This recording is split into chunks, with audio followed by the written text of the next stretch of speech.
ভাই, আমরা এখান থেকে কি করে বেরোবো?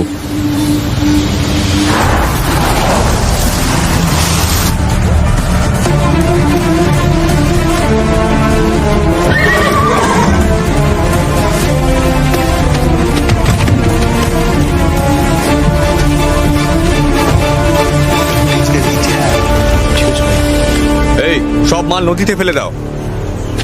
আরে বরযাত্রীদের মতো বসে আছো কেন? পুলিশ আসছে, তাড়াতাড়ি ওঠো, চলো।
ভাই একবার আমার কথা শোনো ভাই, এখানে পুরো স্টক জলে ফেলা হচ্ছে। এই ওগুলো সব স্ট্রিনুড স্টক। গোবিন্দাপ্পা যদি মাল ধরে নেয়, আমরা সেটা পুষ্পার ঘাড়ে চাপিয়ে দেবো। ওখানে থাকা তোর জন্য ঠিক নয়, এক্ষুনি বেরিয়ে যা।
পুষ্পা এখন ফেসে গেছে, ওকে সেনু ছাড়াবে না।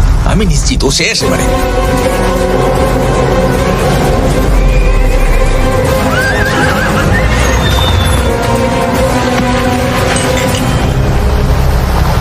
এই পুলিশ চলেছে।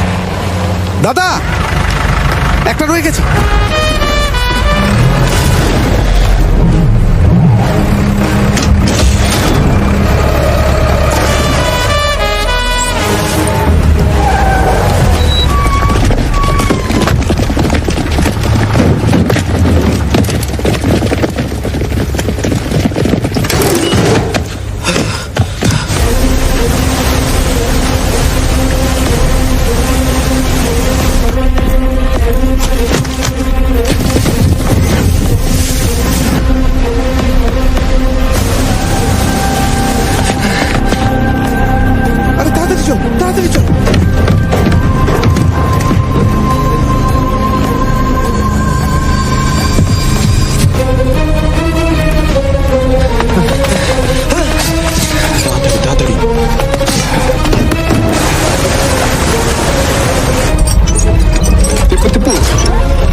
স্যার জঙ্গলে টাওয়ার বসিয়েছে ওরা।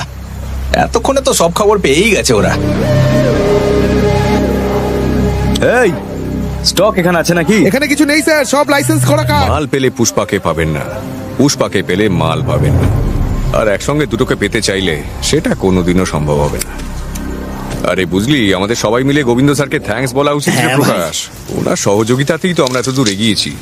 আরে ওই দিন যদি লরিতে মালটা ধরেই ফেলতো তাহলে পার্টনার কি করে হতাম রে আমি। এমন করে বলো না ভাই, স্যার রেগে যেতে পারেন। কি হলো সাহেব, আবার রাগ করে বসলেন নাকি? ওহো, আজকে তো আবার ধরার মতো কলারটাও নেই। এই এক্ষুনি আমার জামাটা দান করে দিলাম। আপনার কি মনে হয় দান টান কি খালি আপনি একাই করেন নাকি? এই, তুই কি করছিস বুঝতে পারছিস না? তুই শালা জানোয়ারের থেকে নিষ্ঠুর হয়ে যাচ্ছিস। এই দুনিয়ার থেকে খারাপ আর কিছুই নেই সাহেব। এই দুনিয়ায় আপনাকে আপনার হাতে পিস্তল দিয়েছে আর আমার হাতে কুড়ুল। আমরা সবাই নিজেদের লড়াই লড়ছি। এ বোকা, আমি তো আমার যুদ্ধ জিতেও গেলাম। চল, নিয়ে যাবি তো নিয়ে চল, দেখি এবারে কি ভাঙাভাঙি করে।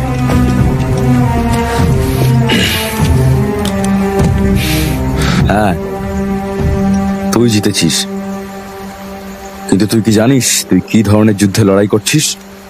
তুই আজ যতটা জিতেছিস একদিন ততটাই হারবি। বয়স হলে বুঝতে পেরে যাবি।